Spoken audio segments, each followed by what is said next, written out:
The moment I knew everything had changed was when I heard the collective gasp, standing at the altar in my grandmother's restored lace gown. I felt the weight of 300 pairs of eyes shift from me to the empty space beside me. The space where Andrew should have been. "He was just here," whispered the best man, his face draining of color as he scanned the church. My bouquet of white roses trembled in my grip, petals falling to the marble floor like snow. The church's air conditioning raised goosebumps on my bare arms, and the scent of lilies, once romantic, now felt suffocating. The organist's notes faltered and died, leaving only the painful echo of whispers bouncing off stained glass. My maid of honor, Sophia, squeezed my arm. "Eliza, breathe." I couldn't. The weight of my dress, once ethereal, now felt like armor dragging me down. 6 months of planning, of dress fittings and cake tastings, of reassuring my divorced parents they could be in the same room without setting fire to each other. All of it evaporating in the silence of Andrew's absence. Father Mitchell cleared his throat. "Perhaps we should take a moment." His eyes held a pity that burned worse than anger would have. My father's voice cut through the murmurs. "What the hell is going on?" He stood, all 6'2" of him, his rented tuxedo tight across shoulders, more accustomed to flannel work shirts. My mother, 3 rows away and 15 years divorced, for once looked in complete agreement with him. Then I saw it. A folded note, placed on the altar steps where only the groom would have stood. With trembling fingers, I bent down, the cathedral-length veil pooling around me like spilled milk. "Eliza, I can't do this. I'm sorry. It's not you. I just can't." 7 words. 7 fucking words to end what should have been forever. The church erupted in chaos then. Sophia tried to shield me, but I could hear everything. The pity, the shock, the inevitable analysis that would dissect every moment of our relationship for clues I'd missed. Had he been sleeping with his assistant? Was he gay? Was there another woman? Or was I simply not enough? I dropped the note, watching it flutter back to the ground. Through a haze of unshed tears, I saw my reflection in the polished marble, a ghost bride, abandoned and frozen in time. "Everyone, please," Father Mitchell raised his hands. "Let's give the family some privacy." Privacy. As if 200 wedding guests could disappear on command, I turned, scanning the blur of faces for I don't know what. An explanation? A rescue? Andrew, returning to say it was all a cruel joke. "We need to get you out of here," Sophia whispered, her arm around my waist. And that's when I heard it. Not the sympathetic murmurs or my mother's controlled sobs, but the rumble. Low at first, like distant thunder, then growing until the stained glass windows vibrated in their frames. The church doors burst open, sending a shaft of blinding June sunlight across the aisle. "What now?" someone muttered. I squinted toward the light. A silhouette appeared, tall, broad-shouldered, flanked by 2 larger men. Not Andrew. Someone else. Someone who moved with the casual confidence of a predator. The congregation fell silent as the figure moved down the aisle with measured steps. I could make out details now, an impeccably tailored black suit that probably cost more than our entire wedding. Dark hair swept back from a face that seemed carved from stone, and eyes so intensely blue they seemed to glow from within. "Who is that?" Sophia breathed beside me. I didn't answer. I couldn't. Because as the stranger's gaze locked with mine, something primal and terrifying unfurled in my chest. Recognition without knowing, fear without understanding why. "Miss Hart," he said, his voice quiet yet carrying to every corner of the church. His accent was subtle, Eastern European, maybe Russian. "I believe the ceremony has been interrupted." My father stepped forward. "Who the hell are you? This is a private event." The stranger didn't even glance at him. His focus remained entirely on me, as if we were alone in the cavernous space. "My name is Viktor Sokolov, and I'm here to offer the bride alternatives." The name hit me like cold water. Even in our small coastal town, everyone knew of Sokolov Enterprises, the mysterious corporation that had bought the abandoned shipyards and half the waterfront properties 3 years ago. Rumors swirled about their business dealings, about connections to the Russian Mafia, about the handsome but dangerous CEO who was rarely seen but constantly whispered about. "I don't understand," I managed, my voice a wisp of sound. Viktor Sokolov's mouth curved into something too predatory to be called a smile. Your fiancé has made a very serious mistake today, Miss Hart. One that has implications beyond this ceremony. Another man appeared at his side, leaning to whisper in his ear. Viktor nodded once, then returned his attention to me. We should continue this conversation elsewhere. The situation outside requires attention. What situation? My father demanded. As if in answer, a chorus of car horns sounded from outside. Guests near the windows gasped. The street is blocked, someone called out. There must be dozens of black SUVs. 300, to be exact, Viktor corrected casually. My associates are concerned for my safety when I venture out. My knees weakened, and Sophia tightened her grip on my waist. Eliza isn't going anywhere with you, she said, with more bravery than sense. Viktor's eyes flickered to her for the first time, assessing and dismissing her in the same moment. I'm afraid Miss Hart's fiancé has left her with little choice. His gaze returned to me, softening fractionally. He stole something that belongs to me. Something valuable. And then he ran, leaving you to face the consequences. The church was so silent I could hear the rustle of my dress as I straightened my spine. I don't know anything about any theft. I believe you. He took another step closer, and I caught his scent. Expensive cologne with undertones of leather, and something distinctly masculine. But that doesn't change the fact that Andrew Calloway has disappeared with property worth more than this entire town. Property I intend to recover. One of Viktor's men whispered something else, his expression urgent. Viktor nodded sharply. Police, the man said loud enough for me to hear. 5 minutes out. Viktor extended his hand to me, his expression suddenly grave. Miss Hart, I'm offering you protection. Your fiancé has angered dangerous people less reasonable than myself. Come with me now. Help me recover what he's taken, and I'll ensure your safety. This is insane, my father sputtered. Eliza, don't listen to this. He emptied your joint account 3 days ago. Viktor cut in, his eyes never leaving mine. He sold your apartment last week to a shell corporation. The honeymoon tickets to Bali were never purchased. His voice softened. He was planning this, Miss Hart. The only surprise was his timing. The ground seemed to tilt beneath me.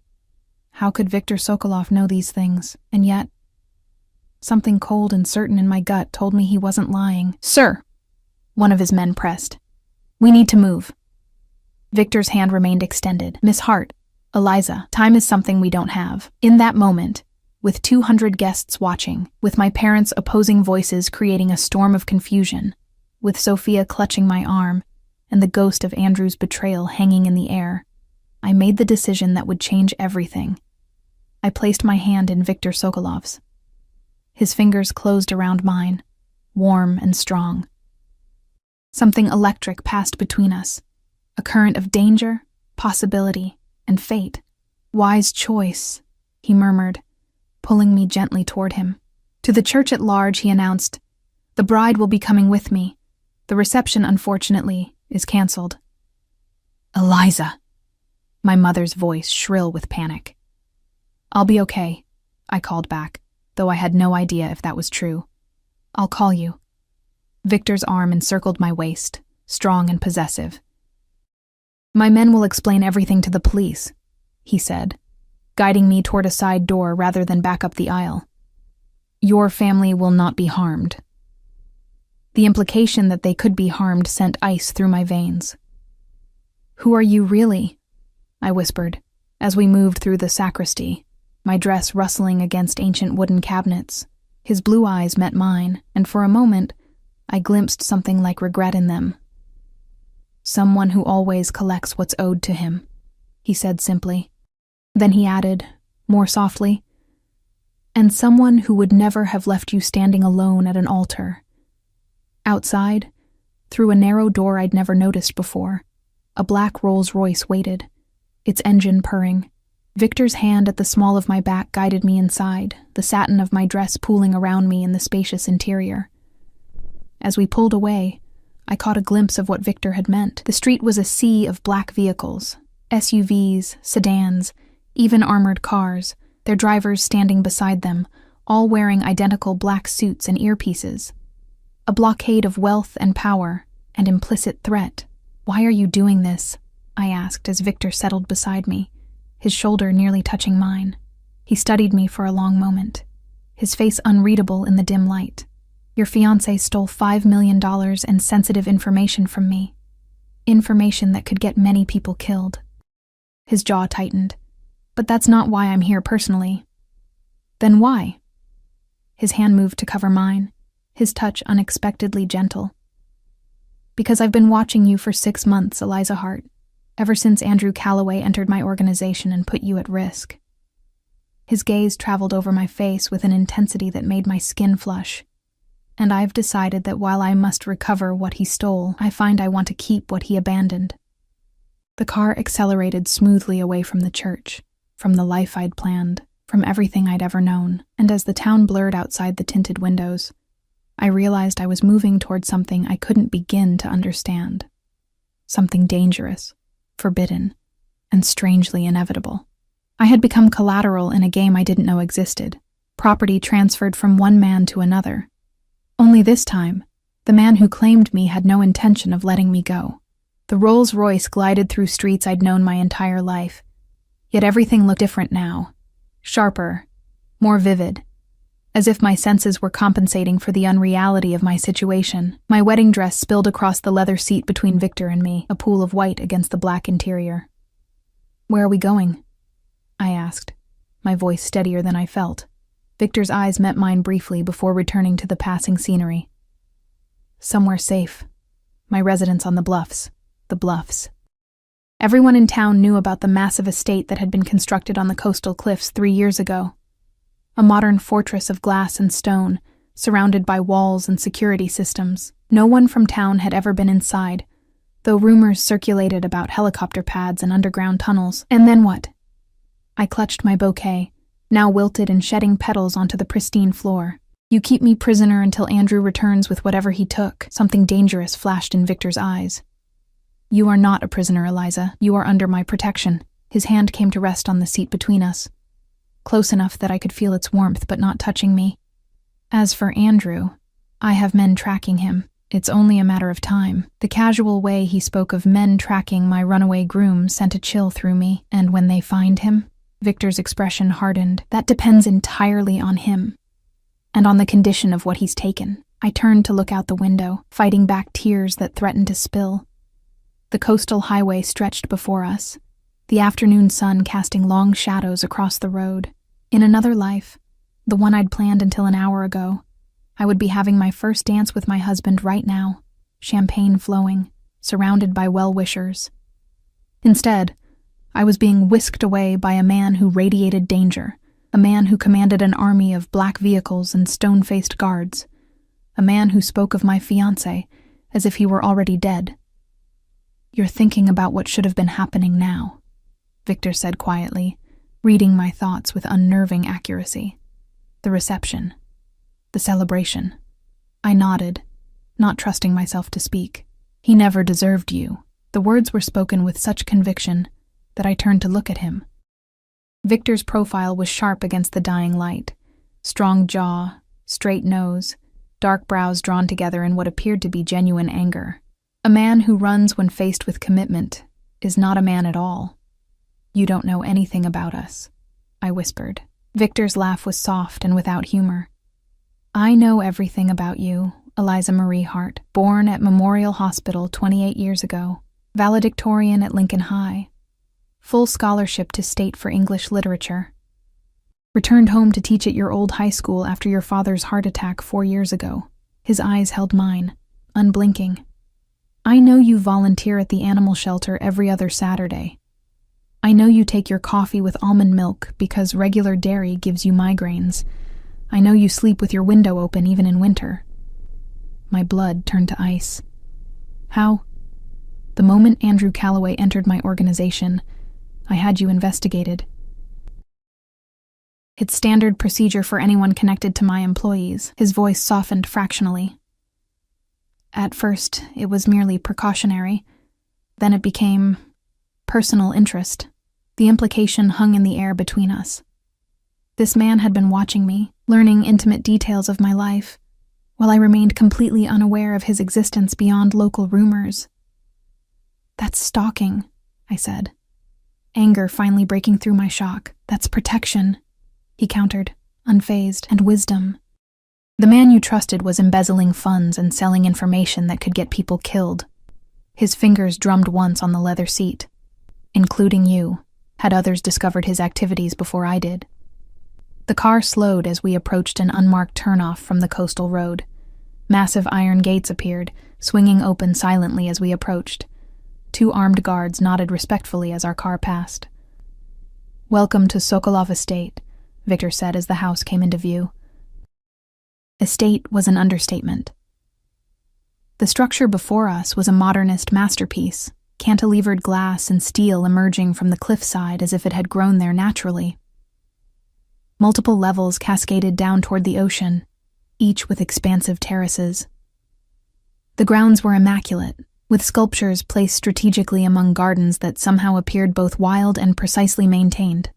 The car stopped at a covered entrance where 3 staff members waited, a woman in a tailored gray dress, and 2 men in dark suits, less imposing than Victor's security detail, but clearly part of his household. "This is Marina, my housekeeper," Victor said, as the driver opened his door. "She will help you get settled." Before I could protest that I had no intention of getting settled, Victor was out of the car and extending his hand to me. I hesitated, then placed my fingers in his. His grip was warm and secure as he helped me from the car, my wedding dress cascading around me in a cruel reminder of the day's events. Marina stepped forward, her expression professional but kind. "Miss Hart, I've prepared a suite for you. You must be exhausted." I was bone-deep, soul-weary exhaustion that made even standing difficult, yet adrenaline kept me upright, kept my voice steady. "I need to call my family. They must be worried sick." Victor nodded. "Of course. Marina will show you to your rooms and provide you with anything you need." His gaze softened as it swept over me. "Rest. Change. We'll talk over dinner." "I'm not having dinner with you," I said, suddenly desperate to assert some control over this spiraling situation. "I want to go home." His expression didn't change, but something in his posture shifted. A subtle reminder of the power he wielded. "Your apartment was sold, Eliza. And your fiancé has made powerful enemies who now know your name and face." His voice lowered. "This is the safest place for you until the situation is resolved." Before I could argue further, he turned to Marina. "Make sure Miss Hart has everything she needs. Dinner at 8. With that, he strode into the house, phone already at his ear, issuing commands in rapid-fire Russian. Marina touched my elbow gently. "This way, miss." I followed her through vast, open spaces of marble and glass, past art pieces that belonged in museums, beneath skylights that captured the fading afternoon sun. Despite my situation, I couldn't help but notice the beauty of the place. It was like walking through the pages of an architectural magazine. "Here we are," Marina said, opening double doors to reveal a suite larger than my entire apartment. Floor-to-ceiling windows overlooked the Pacific, now painted gold and crimson by the setting sun. The furnishings were elegant but comfortable. A sitting area with plush couches, a desk with a laptop, and through another doorway, a bedroom with what had to be a king-sized bed.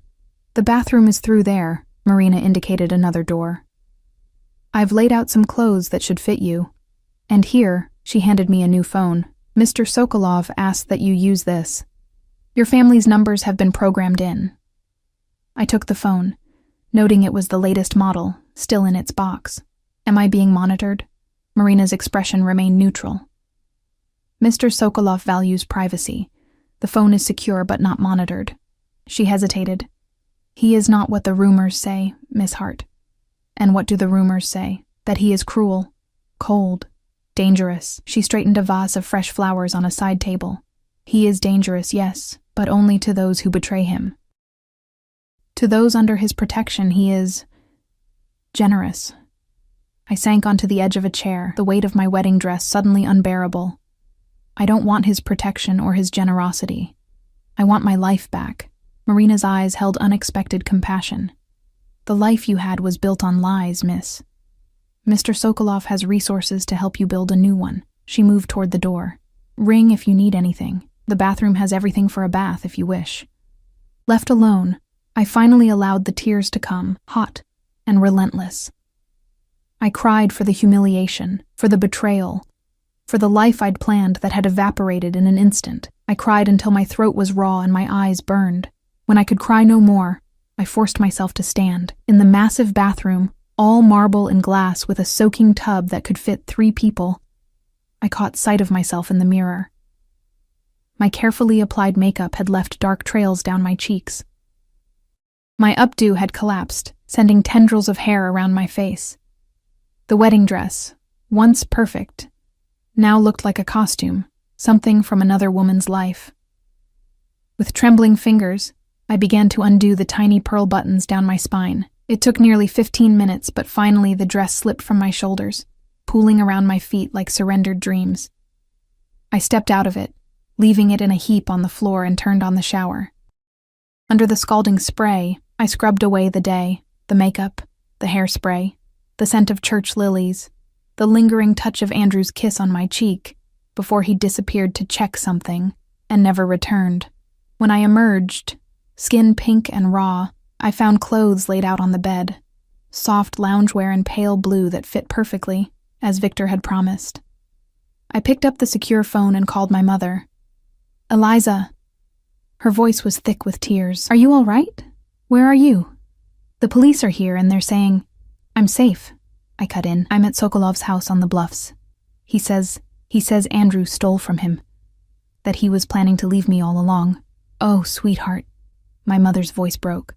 "The police found evidence. Your accounts are empty, and the apartment, so it was true."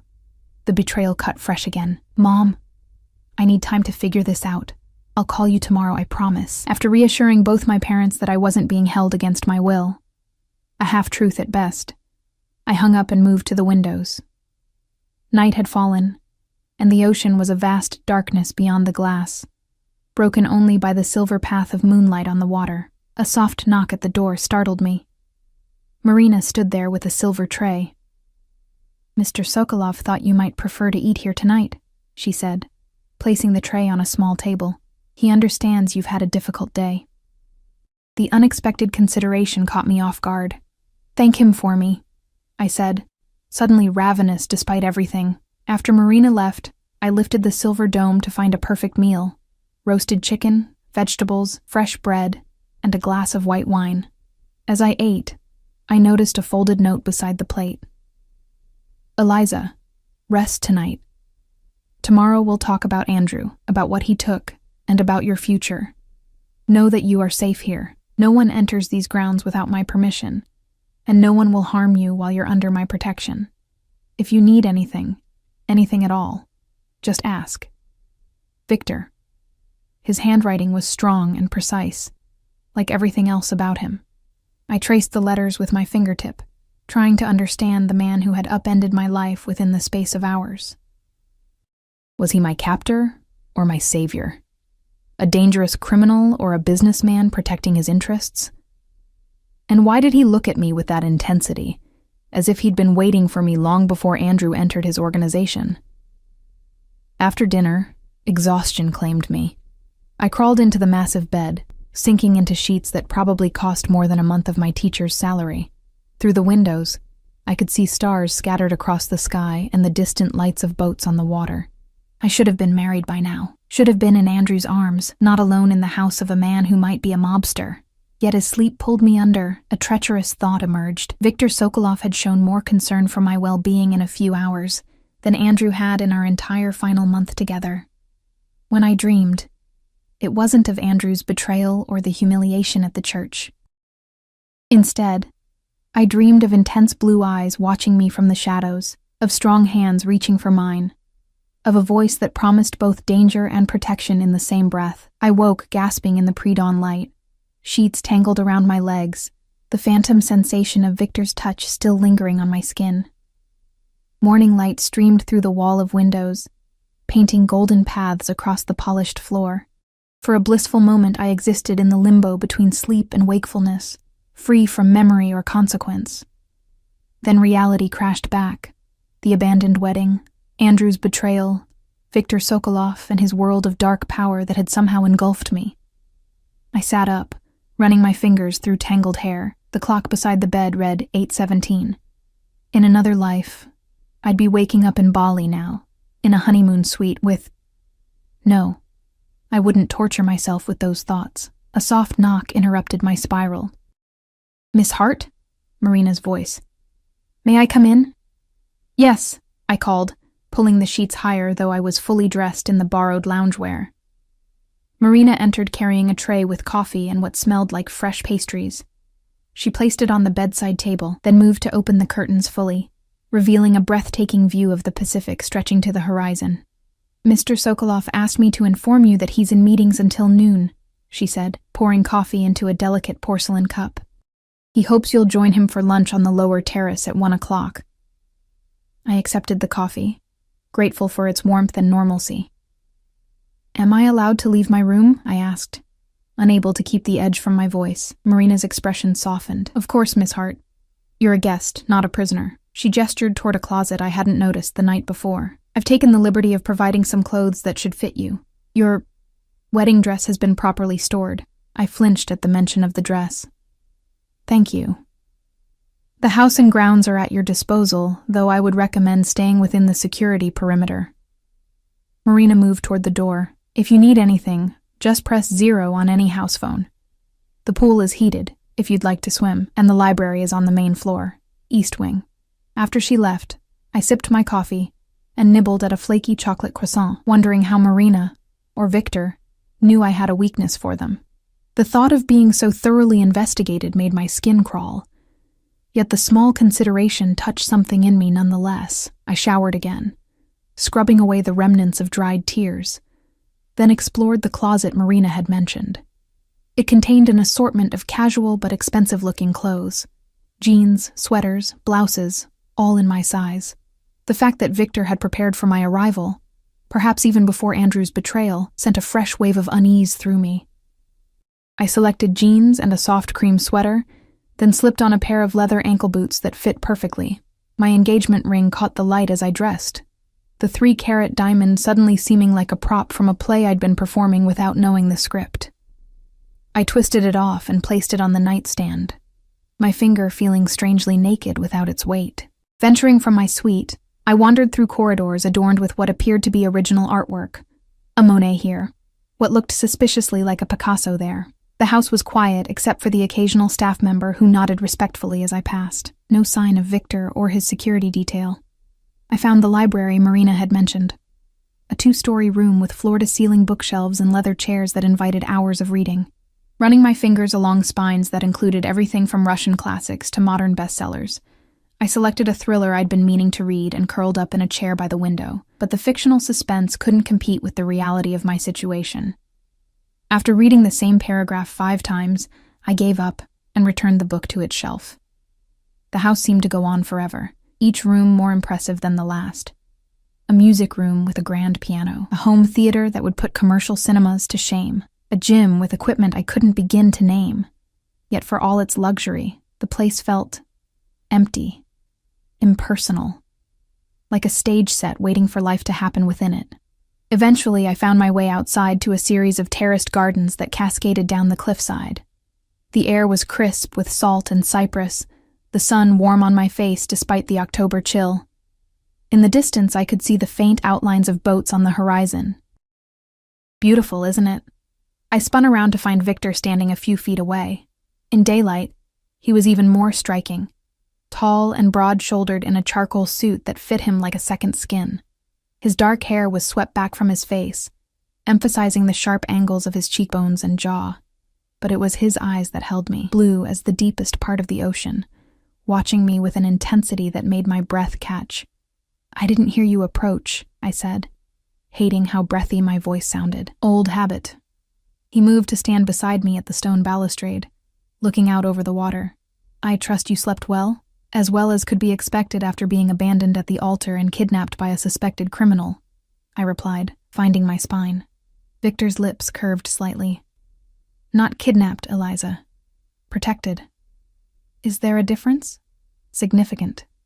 He turned to face me fully, You are free to leave whenever you wish. I simply wouldn't recommend it until we've resolved the situation with Andrew. I crossed my arms over my chest. And what exactly is that situation? You've been vague about what he supposedly stole. Victor was silent for a long moment, studying me as if deciding how much to reveal. Money, yes. 5 million from accounts he managed. But more importantly, information. The kind that could start a war between organizations if it fell into the wrong hands. Organizations, I repeated flatly. You mean criminal syndicates. You're talking about the Mafia. I'm talking about business interests that sometimes operate adjacent to traditional legal structures. His expression remained impassive. My family has holdings in shipping, real estate, energy, technology. Some aspects require discretion. You're a criminal, I said, needing to name the elephant on the terrace. Victor's smile was cold. I'm a businessman who understands that power doesn't always follow the neat lines drawn by governments. He stepped closer, close enough that I could smell his cologne. Something expensive and distinctly masculine. The world isn't black and white, Eliza. You of all people should understand that now. The truth in his words stung. I'd believed in a simple narrative. Meet a nice man, fall in love, get married, live happily ever after. Now I stood on the edge of a cliff, literally and figuratively, with a man who existed in shades of gray I couldn't begin to comprehend. How did Andrew get involved with you? I asked. He approached us, actually, claimed to have skills in financial management that could benefit our operations. Victor's jaw tightened. He was convincing, charming. I gave him access to secondary accounts as a test. When he proved reliable, his responsibilities expanded. And then he stole from you. Victor nodded. 3 days ago, the accounts were emptied. Key files were copied. By the time my security team discovered the breach, Andrew had covered his tracks well. His eyes held mine, but not well enough to hide his plans to leave you. I turned away, blinking back fresh tears. Why tell me this? Why bring me here instead of just doing whatever it is men like you do to people who betray you? Victor's hand came to rest beside mine on the stone balustrade, not touching, but close enough that I could feel its warmth. Because you're innocent in this, because leaving you to face humiliation and potential danger from Andrew's other creditors would be unconscionable. How chivalrous, I said bitterly. No. His voice deepened. Chivalry is a luxury for men who don't live with constant threats. This is something else. He paused. When Andrew first mentioned his fiancée, I had you investigated as a matter of routine. What I found interested me. A chill ran down my spine despite the sunshine. Interested you how? You live simply but with dignity. You care for your community, your students, the shelter animals, your aging father. You're intelligent, compassionate, loyal. His fingers inched closer to mine on the stone. You deserved better than a man who saw you as a convenient cover for his activities. The conversation was veering into territory that made my pulse quicken. You don't know me, I insisted. I know enough to recognize what Andrew failed to value. Victor's gaze was so intense I had to look away. Lunch is ready, he said suddenly, gesturing toward a lower terrace where a table had been set for 2. Shall we? I followed him down stone steps lined with lavender and rosemary, their scent rising in the warming air. The table overlooked the ocean, a white cloth rippling gently in the breeze. A bottle of wine was already open, breathing in the sunshine. Victor held my chair, an old-world courtesy that seemed both out of place and perfectly in character. As I sat, a server appeared with a first course of chilled soup, then disappeared just as silently. You have questions, Victor said, lifting his wine glass. Ask them. I took a sip of my own wine, crisp and perfectly chilled, before meeting his gaze. How long were you watching me before yesterday? 6 months. Since Andrew joined the organization. And you never thought to warn me? To tell me he was involved with whatever this is? Victor's expression tightened. At first, it was merely professional interest. Then, as I learned more about you, I found myself reluctant to disrupt your life. He set his glass down carefully. I convinced myself Andrew was compartmentalizing, keeping his work with us separate from his relationship with you, but that wasn't true. No. 2 months ago, one of my security team reported seeing Andrew with another woman in Seattle. I had him followed more closely after that. Victor's eyes darkened. He was planning his exit strategy. Draining accounts slowly, creating false trails, setting up shell companies, using your wedding as the perfect distraction for his final move. The soup turned sour in my mouth.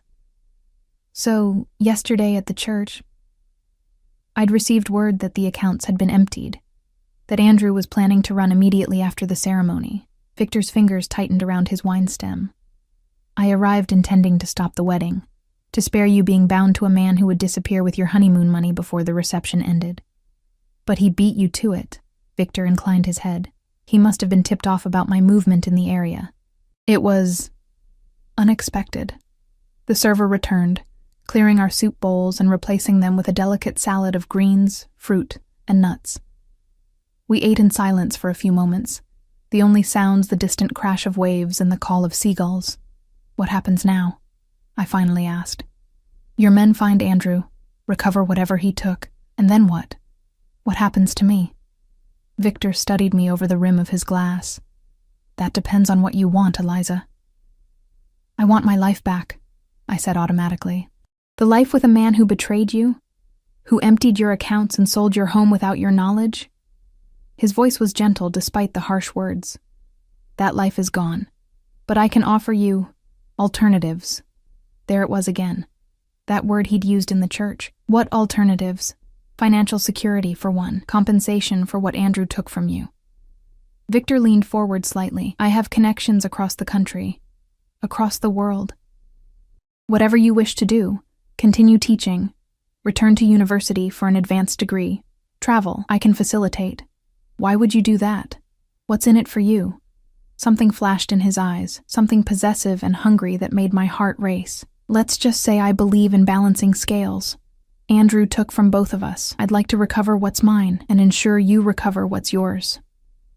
My freedom isn't negotiable, I said firmly. It was never in question, Victor signaled, and the server appeared with our main course. Perfectly seared fish with seasonal vegetables. You are not a prisoner here, Eliza. Though I would advise against leaving until we've confirmed Andrew hasn't made arrangements to involve you further in his schemes. We ate in silence for a while, the food exquisite despite my churning emotions. Victor moved with the easy grace of a predator at rest, confident, controlled, aware of everything around him. I caught him watching me when he thought I wasn't looking, his gaze almost tender. Tell me about your work, he said suddenly. Your students. What drew you to teaching? The question was so normal, so divorced from our bizarre circumstances, that I found myself answering honestly. We spent the next half hour in surprisingly easy conversation about my classroom experiences. The challenges of engaging teenagers with classic literature. The rewards of seeing a reluctant reader connect with a book for the first time. Victor listened with genuine interest, asking insightful questions that revealed an educated mind behind the dangerous exterior. By the time dessert arrived, a light lemon tart that melted on my tongue, I'd almost forgotten the circumstances that had brought me to this terrace. Almost. As if reading my thoughts, Victor's phone buzzed. He checked it, his expression hardening into something cold and unfamiliar. Excuse me, he said, standing. I need to take this. He moved a few paces away, speaking rapid Russian into the phone. Though I couldn't understand the words, the tone needed no translation. Something had happened. Something that angered him deeply. When he returned to the table, the charming lunch companion had vanished, replaced by the dangerous man I'd glimpsed in the church. What is it? I asked. They found Andrew. Victor's voice was flat, emotionless. In Vancouver, attempting to make contact with a rival organization. My heart stuttered. Is he alive? For now. Victor's eyes met mine, glacial and remote, but he's made his situation significantly worse by attempting to sell information about my operations to the Draken Syndicate. What will happen to him? Victor studied me, as if gauging how much truth I could handle. That depends partly on you. Me? How? If you help me understand what he might have told you, what plans he might have mentioned, what names he might have dropped in conversation. It could mitigate his actions. The implication was clear. I could help determine whether Andrew lived or died. The power was sickening. I don't know anything about your business, I said honestly. Andrew never talked about work beyond vague references to investments and client meetings. Victor nodded slowly. I believe you. But there may be things he said that seemed innocent at the time. Locations, names, dates. That could help us trace his movements and recover what was taken. So I'm still useful to you, I said bitterly. His expression softened fractionally. You were never merely useful, Eliza. He stood, extending his hand to me. Come. There's something I want to show you. Against my better judgment, I placed my hand in his and allowed him to lead me down another set of stone stairs, deeper into the terraced gardens. We stopped at a secluded viewpoint where the cliff dropped away to reveal the coastline stretching north and south, the town just visible in the distance. Beautiful, isn't it? Victor said, still holding my hand. Yes, I admitted, the vista momentarily distracting me from my situation. I came to this town 3 years ago to establish a West Coast base of operations, he said quietly. I chose it for its natural harbor, its strategic location, and its obscurity. No one would look for Viktor Sokolov in a sleepy coastal town. Until Andrew put it on the map for your enemies, I guessed. Victor nodded grimly, and now decisions must be made. About the town. About my operations here. He turned to face me, still holding my hand in his. And about you, Eliza Hart. What decisions? I asked, my voice catching as Victor's thumb traced small circles on the back of my hand. His eyes held mine, searching. Whether to abandon this location entirely. Whether Andrew's betrayal has compromised everything I've built here. His grip tightened slightly. Whether you could ever look at me as something other than the man who disrupted your wedding. The intensity of his gaze made me look away first, out toward the endless blue horizon. I hardly know you. You know more than you think, Victor said softly. You know I protect what's mine. You know I value loyalty above all else. You know I see something in you that drew me to that church yesterday, beyond merely business concerns. A shiver ran through me that had nothing to do with the ocean breeze. And what exactly do you see? Victor reached up, his fingers hovering near my face without touching, as if he wanted to brush back a strand of hair, but was restraining himself. Strength. Resilience.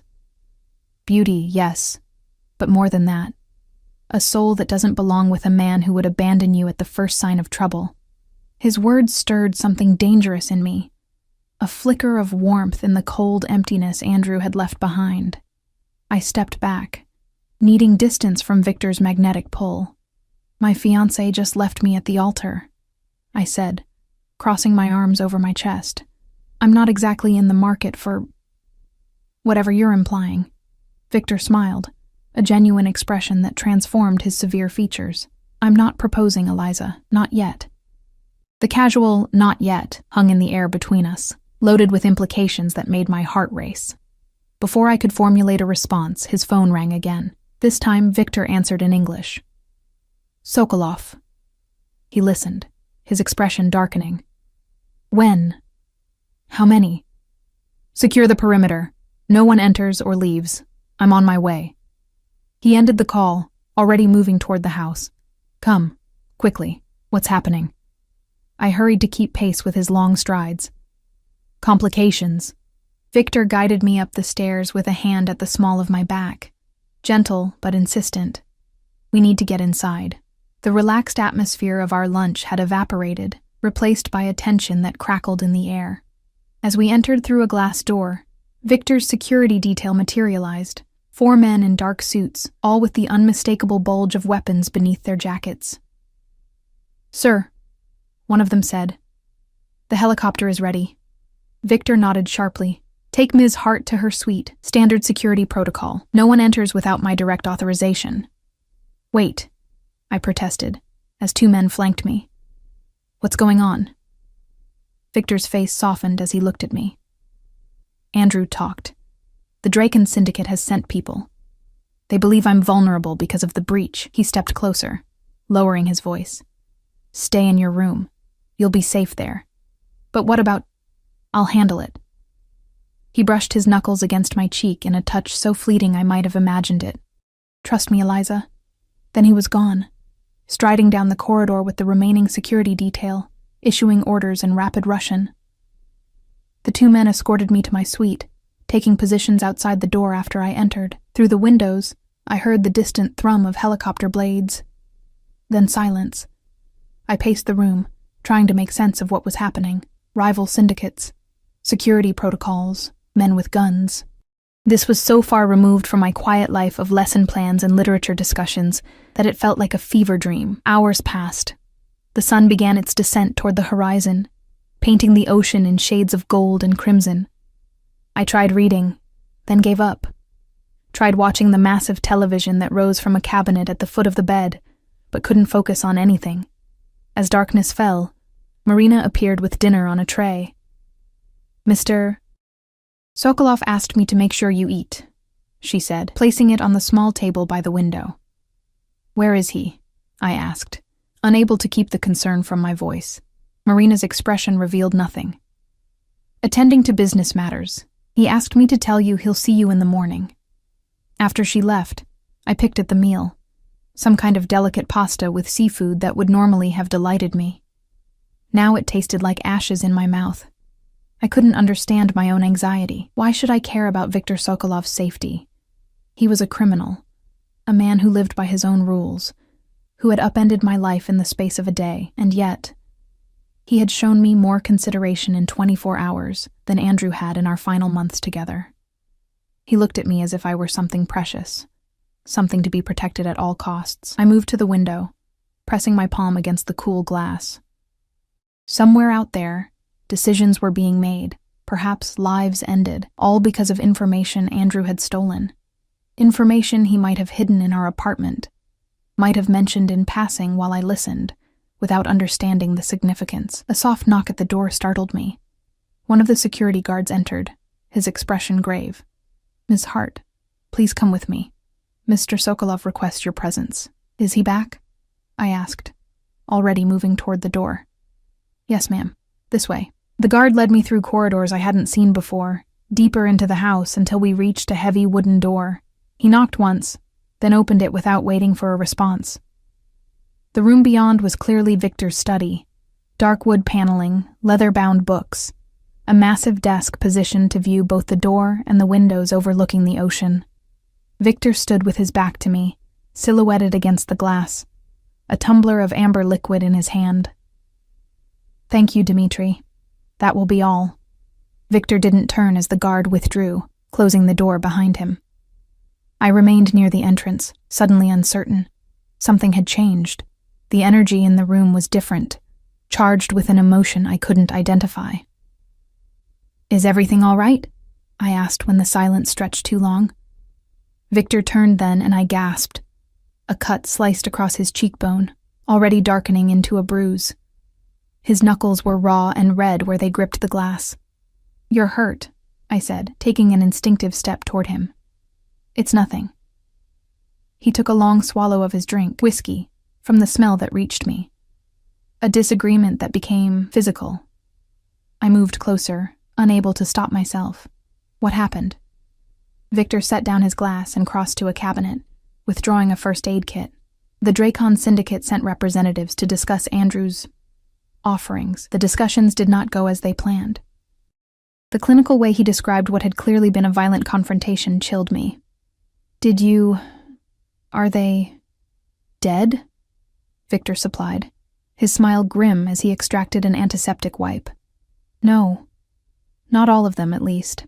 Death creates more problems than it solves in most business situations." I flinched at his casual reference to killing, a reminder of exactly who and what he was. Yet when he winced, trying to clean the cut on his face with his injured hand, I found myself moving forward. "Let me," I said, taking the wipe from him. Victor went still, his eyes locked on mine as I stepped into his personal space. He was taller than I'd realized. I had to stretch slightly to reach his cheek. The antiseptic made him hiss between his teeth, but he didn't move as I gently cleaned the wound. "It's not deep," I murmured, focusing on the task rather than our proximity, rather than the heat radiating from his body. But it might leave a scar. Another one? He said with a hint of dark humor to match the collection. Only then did I notice the thin white line along his jaw, another at his temple disappearing into his hairline. Scars from a life I couldn't begin to imagine. "Why did you send for me?" I asked, stepping back once the cut was clean. Victor studied me for a long moment. "Because I need to know if you recognize these names." He moved to his desk, picking up a piece of paper. "Mikhail Petrov? Sergei Volkov? Elena Markova. Did Andrew ever mention any of them?" I shook my head. "No, never."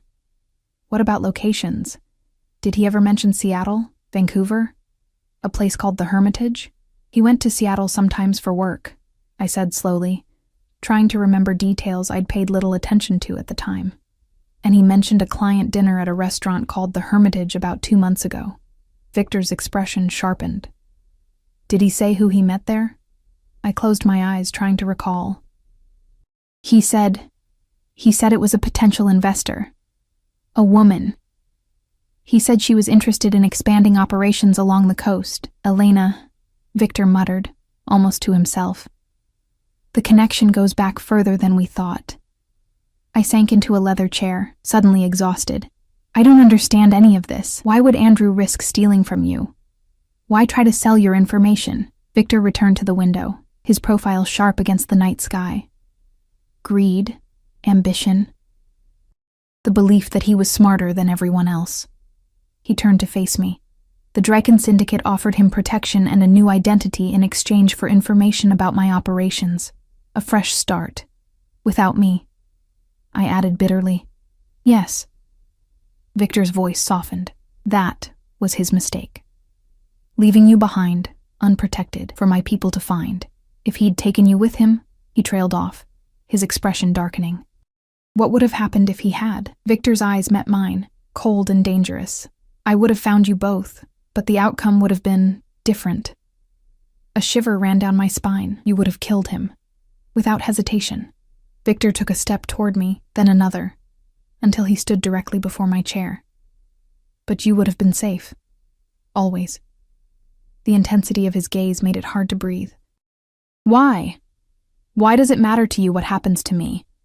I'm nothing to you, just the woman foolish enough to nearly marry a thief." Victor knelt before me, bringing us to eye level, his hands coming to rest on the arms of my chair. "You are not nothing, Eliza Hart. From the moment I saw your photograph in your background check, I knew." He paused, searching for words. "I knew Andrew Calloway had something far more valuable than he realized. Something worth more than any amount he could have stolen." My heart hammered against my ribs. "Don't."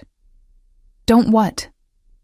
His face was inches from mine now, his voice a low rumble that I felt as much as heard.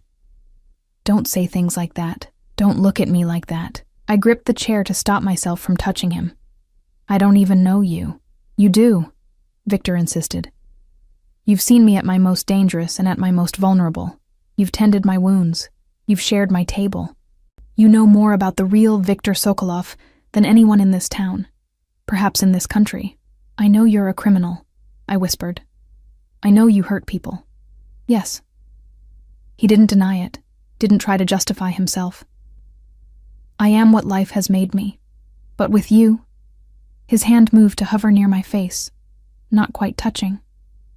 "With you, I could be something else as well." The air between us crackled with possibility, with danger, with something that felt terrifyingly like desire.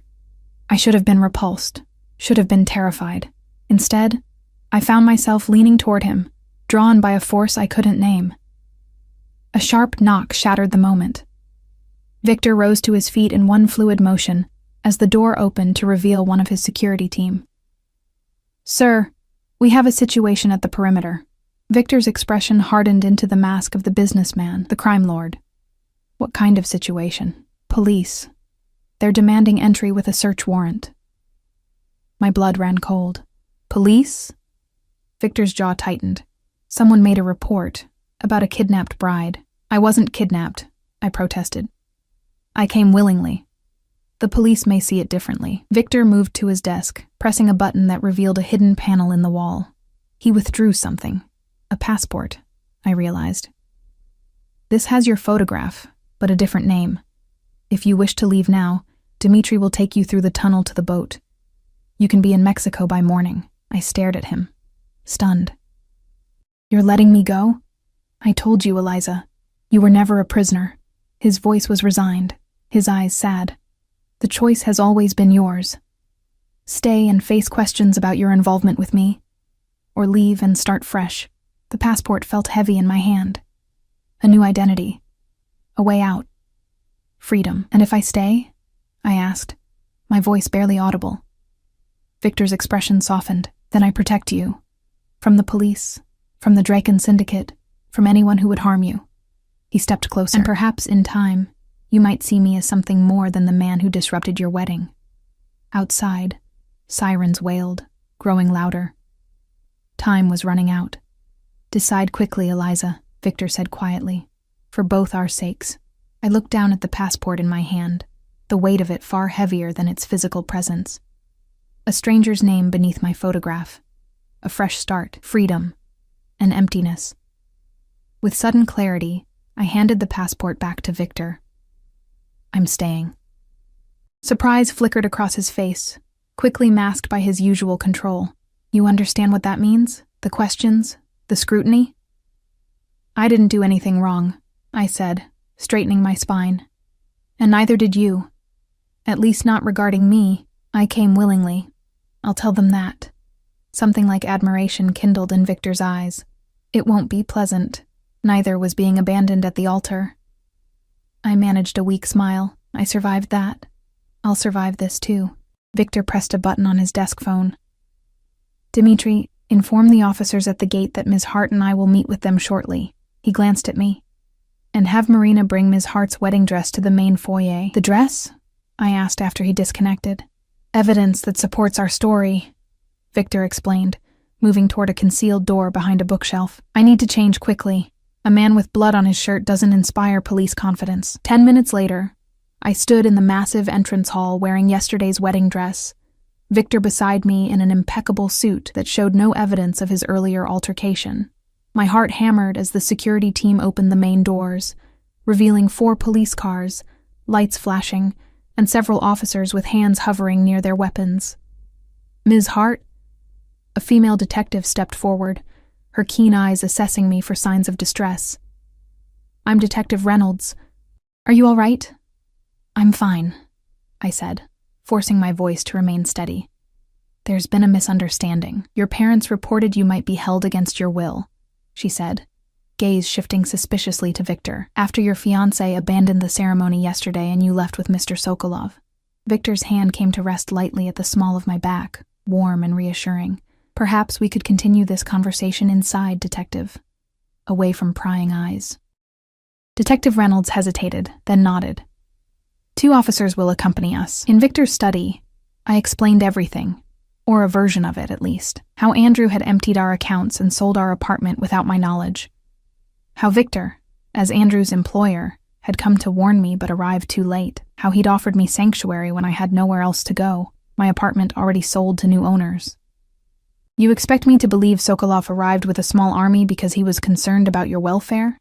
Detective Reynolds asked skeptically. Mr. Sokolov travels with security, I said smoothly, given his position. And what position is that exactly? She asked, turning to Victor. He smiled thinly. I'm a businessman with diverse interests, some of which make me a target for those with fewer scruples. Like Andrew Calloway? The detective pressed. Your employee who allegedly stole from you? Not allegedly, Victor corrected. We've filed reports with the appropriate financial authorities. I'd be happy to provide copies. Detective Reynolds looked unconvinced, but couldn't refute the paper trail Victor had undoubtedly prepared. And you're certain you're here of your own free will, Ms. Hart? No coercion or threats? None, I said firmly. Mr. Sokolov has been nothing but considerate during a difficult time.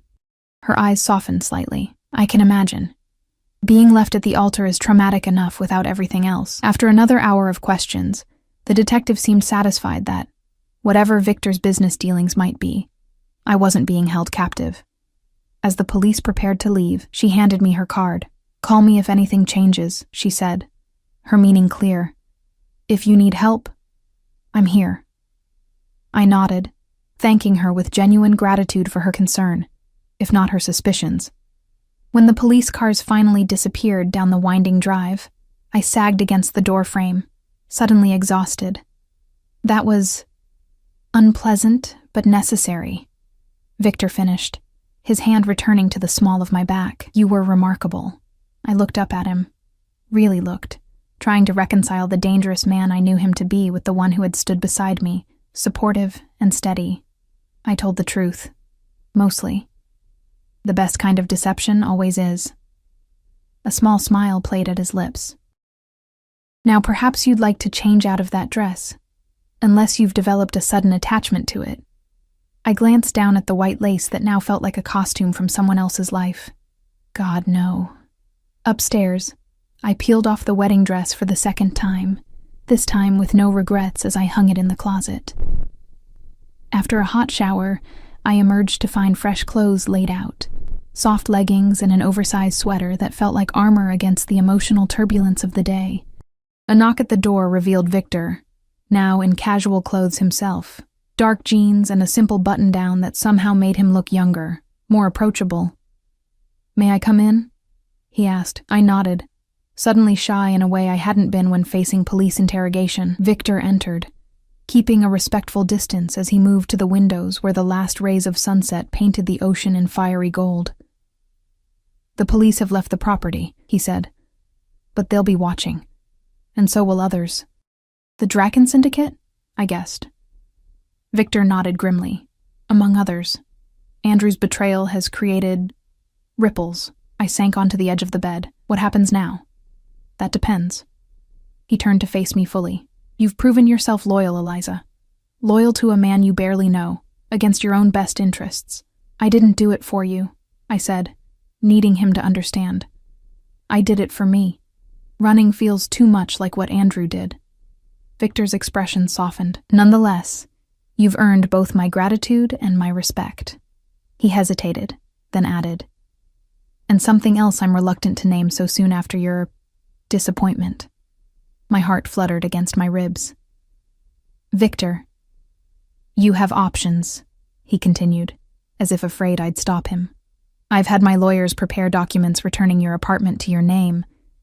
Your bank accounts have been replenished with the money Andrew took, plus compensation for your trouble." I stared at him. "You bought back my apartment?" I made the current owners an offer they couldn't refuse. His smile held a hint of danger that, strangely, no longer frightened me. "You can return to your life, teaching, helping at the shelter, caring for your father. Or, I prompted when he fell silent. Victor's eyes held mine, intense and unguarded for once. "Or you could stay. Not as a guest, but as someone important to me. Protected, valued." "As what, exactly?" I asked, needing him to say it. "As whatever you wish to be." He took a careful step closer. "A companion. A partner. Perhaps eventually, more." I rose from the bed, closing the distance between us. "You hardly know me." "I know enough," he said, echoing his words from our earlier conversation. "I know you're brave enough to face the police rather than run, loyal enough to protect someone society would call your enemy, kind enough to tend wounds you didn't cause." His hand rose, hovering near my face without touching. "I know you're the first thing I've wanted for myself in a very long time." The raw honesty in his voice undid me. "I should be terrified of you. Yes. No denial, no justification. I should walk away, take the apartment, the money, and never look back. Also, yes." His eyes never left mine. "So why am I standing here?" I whispered. "Wanting you to touch me." Victor went utterly still. "Eliza." I closed the final distance between us, placing my palm against his chest where his heart beat strong and fast. The world stopped making sense the moment Andrew left me at that altar. Maybe it's time I stopped trying to force it to. His hand finally made contact, fingertips brushing my cheek with such gentleness I might have imagined it. I'm not a good man, by most definitions. I know. And I did know. Had glimpsed the darkness in him, the capacity for violence, the ruthless efficiency with which he navigated his world. "But I would be good to you," he promised, his voice deepening to a rumble I felt in my bones. "Always." I believed him. God help me, I believed him. His other hand came up to frame my face. May I kiss you, Eliza Hart? In answer, I rose on tiptoes and pressed my lips to his. The kiss was gentle at first, tentative, as if Victor feared I might shatter. Then something broke between us, a dam of restraint, of propriety, of should-nots and could-nevers. His arms encircled me, pulling me against the hard planes of his body, as the kiss deepened into something hungry and primal. When we finally broke apart, both breathing hard, Victor rested his forehead against mine. Stay with me, he whispered. Not forever, not yet, just stay while we discover what this is. The rational part of me screamed warnings about Stockholm Syndrome, about power imbalances, about falling for the first man who showed strength after betrayal. But another part, deeper and more intuitive, recognized something true in Victor's eyes, in his touch, in the careful way he held me as if I were precious. 1 month, I said finally. I'll stay 1 month. We'll see what happens. His smile was like sunrise breaking over the ocean. 1 month. 1 year later, the cliffside garden blazed with autumn colors, fiery maples, golden cypress, crimson roses making their last stand against the coming winter. I stood at the balustrade where Victor and I had shared our first real conversation, watching whitecaps dance across the steely Pacific. So much had changed in a year. The town now accepted Victor's presence, his generous donations to schools and hospitals, softening his mysterious image. The Dracon Syndicate had retreated after a series of strategic business moves I pretended not to understand in detail. Andrew had been found in Belize, tried for embezzlement, and imprisoned. A lighter sentence than Victor had initially planned, a concession made for my peace of mind. And I had changed too. Still teaching, still volunteering at the shelter, still having Sunday dinners with my parents. But now I returned each night to the cliffside fortress, to Victor's arms, to a life that balanced precariously between normal and extraordinary. Deep thoughts? Victor's voice came from behind me, followed by his arms encircling my waist, his chin resting on my shoulder. Just remembering, I said, leaning back against his chest. It's been a year today since the wedding that wasn't. Regrets? He asked, a rare vulnerability in his voice. I turned in his arms to face him. The scar on his cheek had faded to a thin silver line, barely visible except in certain light. His eyes, though, remained unchanged. Deep blue, intense, seeing through all my defenses. Not one, I said truthfully, though I could have done without the police interrogation. His laugh rumbled against me, a small price to pay. We stood together in comfortable silence, watching the sun sink toward the horizon. 1 month had become 2, then 6, then permanent. My small apartment in town kept as a symbolic independence neither of us took seriously anymore. Victor's hand slipped into his pocket, withdrawing something small that caught the fading sunlight. I have a question for you, he said, suddenly serious. My breath caught as he opened his palm to reveal a ring, not a traditional diamond, but a deep blue sapphire surrounded by smaller diamonds, set in platinum. The color reminded me of your eyes the day we met, he said softly. When you stood at that altar, abandoned but unbroken, Victor. He didn't kneel. It wasn't his style. Too much supplication for a man who commanded armies of black SUVs. Instead, he took my hand, his gaze never leaving mine. I'm not asking for the fairy tale you thought you'd have with him, he said, his voice rough with emotion. Our story will never be simple or conventional. There will always be parts of my business you can't know, dangers I will shield you from. I know, I whispered. But I can promise you this, he continued, sliding the ring onto my finger where it fit perfectly. I will never abandon you. I will never betray you. Everything I am, everything I have, is yours, for as long as you'll have me. Tears blurred my vision as I looked down at the sapphire, then back up at the man who had crashed into my wedding and claimed my heart. Is this a proposal, Victor Sokolov? His smile was slow and sure. It's a promise, Eliza Hart. The rest is semantics. I stretched up to kiss him, feeling his arms tighten around me as if he'd never let go, and I knew, with bone-deep certainty, that he never would. The man the world feared as a dangerous crime lord was, to me, the one who had seen me at my most vulnerable and chosen to protect rather than exploit. "Yes," I whispered against his lips. "Whatever you're asking, whatever you're promising, yes." As the last rays of sun gilded the ocean, Victor lifted me into his arms and carried me inside, toward our shared future, complicated, dangerous, unconventional, but ours. Andrew had left me standing alone at an altar, never looking back. Victor had walked into that same church and never stopped looking at me since. Sometimes the ending of one story is just the beginning of a better